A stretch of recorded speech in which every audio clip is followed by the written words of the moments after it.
Hello friends, this is Neetu Sharma and welcome to Neetu education world. तो आज हम डिस्कस करने वाले हैं दिसंबर 2019 का ईवीएस पार्ट। ठीक है, सीडीपी पार्ट हम ऑलरेडी डिस्कस कर चुके हैं। अगर आपने वो वीडियोस नहीं देखी हैं तो नीचे डिस्क्रिप्शन बॉक्स में उनका लिंक है, प्लीज़ गो एंड वॉच। तो मैंने स्टार्ट किया एक नई सीरीज़ प्रीवियस ईयर पेपर्स की, जो कि हम सॉल्व करने वाले हैं जून 2011 से लेके 2021 में जो पेपर हुआ है वहाँ तक के सारे प्रीवियस ईयर पेपर हम सॉल्व करने वाले हैं। तो अगर आपने ये सीरीज़ नहीं देखी है तो प्लेलिस्ट में है, प्लीज़ गो एंड वॉच। तो without wasting our time let's start the video.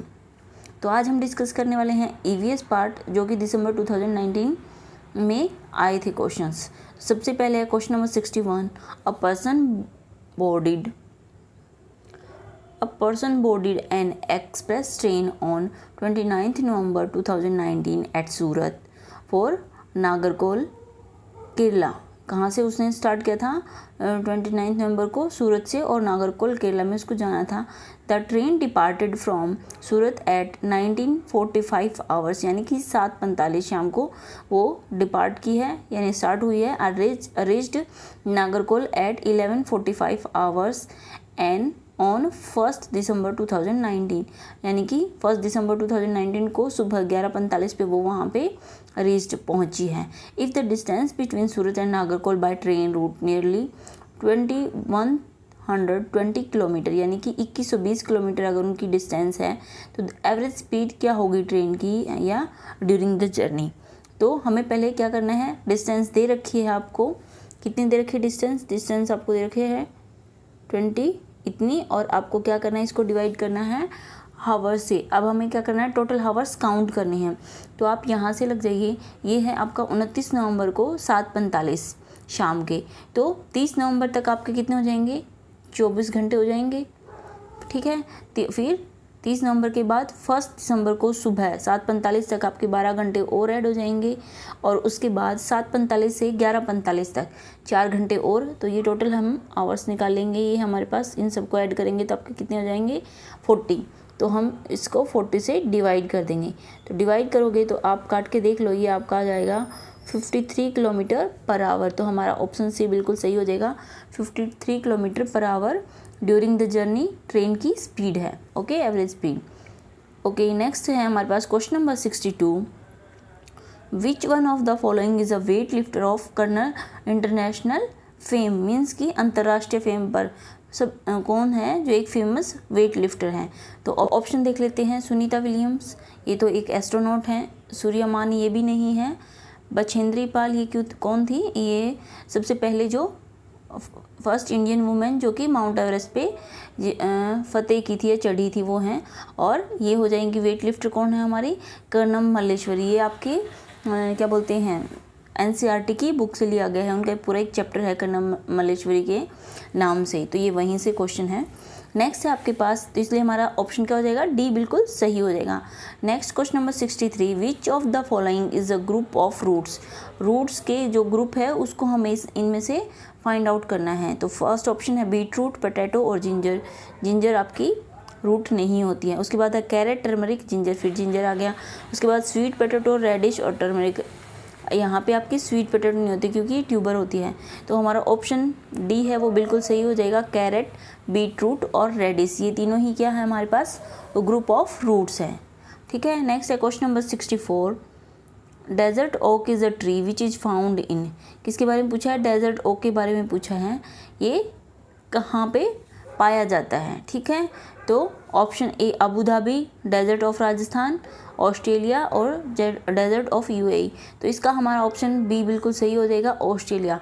Desert okay कहाँ पे पाया जाता है, ऑस्ट्रेलिया में पाया जाता है। ओके, तो नेक्स्ट हमारे पास question number 65। Consider the following statement about Nepenthes, a plant which hunts. तो नेप्थनीज के बारे में कुछ आपको स्टेटमेंट दी गई हैं, कौन सी ट्रू हैं वो आपको देखनी है। This plant is found in Australia, Indonesia and Meghalaya in India. ये तो बिल्कुल सही है क्योंकि ये इंडिया में मेघालय में पाया जाता है, इसके अलावा ऑस्ट्रेलिया और इंडोनेशिया में पाया जाता है। It's has a picture like shape and mouth is covered by a leaf. और ये भी बिल्कुल सही है क्योंकि ये पिक्चर लाइक शेप का होता है, जिसका माउथ एक लीफ से कवर्ड होता है, और उसकी हेल्प से ही वो इंसेक्ट्स को या फिर जो भी वो होते हैं इंसेक्ट्स या फ्रॉग वगैरह, उनको क्या करता है, कैच करता है। तो it's can trap and eat only small insects, only आ गया तो ये बिल्कुल गलत है। इसमें क्या दिया है कि सिर्फ स्मॉल इंसेक्ट्स को ट्रैप करता है, इवन ये फ्रॉग्स को भी क्या करता है, ट्रैप कर लेता है। इसके बाद it's emit a pleasant sound to attract small insects which get trapped and can not get out, ये भी गलत है, ये कोई प्लेजेंट साउंड नहीं निकालता है। ठीक है, तो हमारा ऑप्शन ए और बी बिल्कुल सही है। तो हम ऑप्शन देख लेते हैं नीचे कौन कौन से होंगे। तो ऑप्शन ए में ही हमें दिया गया है ए एंड बी ओनली, तो इसलिए हमारा ऑप्शन ए बिल्कुल सही हो जाएगा। ए और बी ही हमारा सही है कि ये ऑस्ट्रेलिया, इंडोनेशिया और मेघालय में पाया जाता है। और दूसरा कि जो इसका शेप है वो क्या होता है, पिक्चर शेप का होता है ये भी। ठीक है, नेप्थेनिस भी, और इसके ऊपर एक माउथ पे एक लीव्स होती है जिसकी हेल्प से ये ट्रैप करता है इंसेक्ट्स को। नेक्स्ट है आपके पास question number 66, in which of the following states of India is Dandi sea shores located where Mahatma Gandhi did his famous march before independence, means कि स्वतंत्रता से पहले जो महात्मा गांधी ने एक अपना आंदोलन चलाया था, जो डांडी यात्रा जिसको बोला जाता है, तो वो कौन सी स्टेट में है ये पूछा गया है आपका। तो डांडी कहाँ पे है, जो एक नमक आंदोलन था जिसमें उन्होंने स्वदेशी नमक बनाया था, उस आंदोलन के बारे में बात हो रही है। तो ये जो डांडी करके जो जगह है वो है आपकी गुजरात में, तो इसलिए हमारा ऑप्शन डी बिल्कुल सही हो जाएगा। नेक्स्ट है question number 67, high fever with shiver which can be treated with the bark of cinchona tree is, तो ये किसके बारे में बताया गया कि हाई फीवर, और जो किसके साथ आता है, शिवरिंग के साथ। हाँ, तो उसको हम ट्रीट करते हैं सिनकोना, जो हमारा एक ट्री है उसके बार्क से, यानी कि उसकी छाल से। तो ये कौन सी बीमारी के बारे में पूछा गया है, तो ये है हमारी मलेरिया। ठीक है, मलेरिया में ही हमें फीवर आता है विद शिवरिंग, और इसको हम क्विनीन टैबलेट से मतलब इसमें लेते हैं, जो या फिर क्विनीन ही बोलते हैं उनको, या लेरी को बोल सकते हो। तो वो टैबलेट्स किससे बनती हैं, सिनकोना ट्री की बार्क से बनती हैं। ठीक है, या फिर उसके बार्क की हेल्प से हम आप ट्रीट कर सकते हैं। तो question number 68, a doctor is located at X and is hospital is located at Y, there is no straight lane from the doctor house to the hospital, so the doctor first goes to A. अच्छा, हम देख लेते हैं x क्या है उसका, located at, doctor का घर है वो एक्स है। ठीक है, और उसका हॉस्पिटल क्या है, वाई है, जो कि लोकेटेड है located at Y. There is no straight lane, बिल्कुल स्ट्रेट कोई भी लेन नहीं है, इसलिए डॉक्टर को क्या करना पड़ता है, पहले वो ए जाएगा, ए डिस्टेंस पे समझ लो, जो कि 600 metre due east of X, X के हमें 600 मीटर जाना है, ये हो गया हमारा ए। ठीक है, ये हो गया हमारा 600। ओके, उसके बाद हो जाएगा ए से बी पर, जो कि है 450 मीटर ड्यू टू साउथ। अब ये ईस्ट है आपकी, तो ये आपको डायरेक्शन पता होनी चाहिए, ऐसी होती है ना आपकी डायरेक्शंस। तो ये आप ईस्ट में आ गए, ये आपकी साउथ है, ये आपकी नॉर्थ है, और ये आपकी क्या है, वेस्ट। तो पहले आप ईस्ट में गए, अब आप इधर जाओगे साउथ में 450। ठीक है, ये बी पॉइंट आ गया। उसके बाद है आपका कि then to C which is 120 metre due west of B, इसके कंपैरिजन में वेस्ट में जाना है, तो वेस्ट इधर है, तो आप इधर जाओगे 120। अब ये पहुंच गया अपने हॉस्पिटल, ये कौन सा है, वाई जगह। अब इन्होंने क्या पूछा है, विच इज़ 90 मीटर, हाँ, finally reach the hospital at Y which is 90 metre due to north of C. अच्छा, ये यहाँ हॉस्पिटल नहीं है, ये आपका सी पॉइंट है। ठीक है, ए बी सी। तो अब यहाँ से क्या है, उसको 90 मीटर नॉर्थ में जाना है, तो नॉर्थ में कहाँ जाएगा, इधर जाएगा ये, क्योंकि नॉर्थ तो यही है, तो ये आपका वाई आ गया। अब इन्होंने आपको क्या पूछा है कि with respect to the hospital, यानी कि इस वाई के प्लेस के रिस्पेक्ट में find the correct direction of the doctor house. तो ये जो डायरेक्शन है वो कौन सी होगी, तो देखो ये यहाँ पे है वाई, तो ये नॉर्थ है और ये वेस्ट है, तो ये कौन सी होगी, नॉर्थ वेस्ट। तो हमारा ऑप्शन कौन सा सही हो जाएगा, एक बार इसको सबको इरेज कर देते हैं। हाँ, तो हमारा ऑप्शन हो जाएगा बिल्कुल सही, नॉर्थ वेस्ट, यानी कि बी। ठीक है, तो इसको आपको थोड़ा सा आप मैप को दिमाग में रख के फिर आपको करना पड़ेगा। ठीक है, नेक्स्ट है हमारे पास question number 69, Cheraw is the dance form of the people. क्या पूछा गया है कि चेराब जो डांस है वो कौन सी स्टेट का डांस फॉर्म है, या ये आपको बताना है। तो ये देखिए, आपको पिक्चर में शो कर देती हूँ मैं, ये एक पिक्चर दिखाई है आप लोगों को यहाँ पे, जिसमें देखिए आप क्या है कि वो जो लोग हैं वो डांस करते हैं किसकी हेल्प से, बैम्बू स्टिक की हेल्प से। तो बैम्बू स्टिक की हेल्प से जो डांस किया जाता है, और ये फोक डांस है आपका मिजोरम का। कहाँ का डांस है फोक डांस? मिजोरम का। हाँ, तो देख लीजिए। नेक्स्ट है हमारे पास question number 70। Neighbouring state of Tamil Nadu are. Tamil Nadu की नेबरिंग स्टेट कौन सी हैं? तो ऑप्शन दे रखे हैं आपको, आंध्र प्रदेश, ओडिशा और कर्नाटका। अब तमिलनाडु, अगर आप इंडिया का मैप देखेंगे तो तमिलनाडु बिल्कुल आपके साउथ में है, ठीक है। तो ओडिशा तो होगा नहीं, तो ये तो ऑप्शन वैसे ही कट हो जाएगा। उसके बाद है केरला, आंध्र प्रदेश और महाराष्ट्र। तो महाराष्ट्र आपका बिल्कुल वेस्ट में है, तो वो भी नहीं होगा, ठीक है। तो ये भी ऑप्शन गलत हो जाएगा। इसके बाद है आपका कर्नाटका, छत्तीसगढ़ और केरला। अब इसमें यहाँ क्या हो गया? छत्तीसगढ़ गलत हो गया, वो ऊपर है, ठीक है। तो इसलिए इसकी तीनों जो स्टेट हैं, जो इसकी नेबरिंग स्टेट होंगी, वो होगी आंध्र प्रदेश, केरला और कर्नाटका। और आप मैप में भी देख लीजिए, ये मैप आपको दिखा गया है। तो इस मैप में देखिए कि आपको ये आपको दिखा रखा है तमिलनाडु, और तमिलनाडु के पास में यहाँ पे केरला है, कर्नाटका है और आंध्र प्रदेश है। ये तीन ही इसकी नेबरिंग स्टेट हैं, ठीक है। तो इसलिए हमारा ऑप्शन बिल्कुल डी बिल्कुल सही हो जाएगा। नेक्स्ट है आपके पास question number 71। Which of the following should not be objective of teaching EVS at primary level as per NCF 2005? तो क्या पूछा गया है कि should not be objective, कि क्या है NCF 2005 है उसका ऑब्जेक्टिव नहीं है, ये आपको ध्यान रखना है। नहीं है, शुड नॉट पूछा है।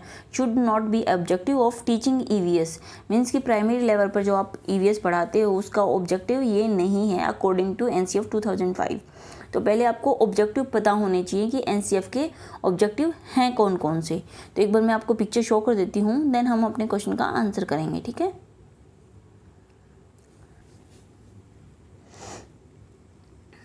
तो ये देखिए ऑप्शन है, first, to nurture the curiosity and creativity of child particularly in relation to the natural environment.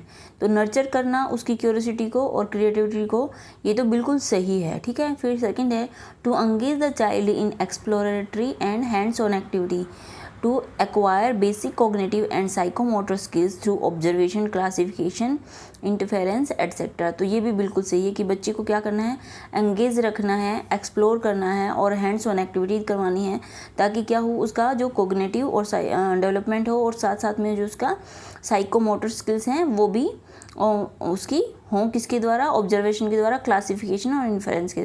तो ये ऑप्शन भी बिल्कुल सही है। हमें वो ढूंढना है जो कि ऑब्जेक्टिव नहीं है।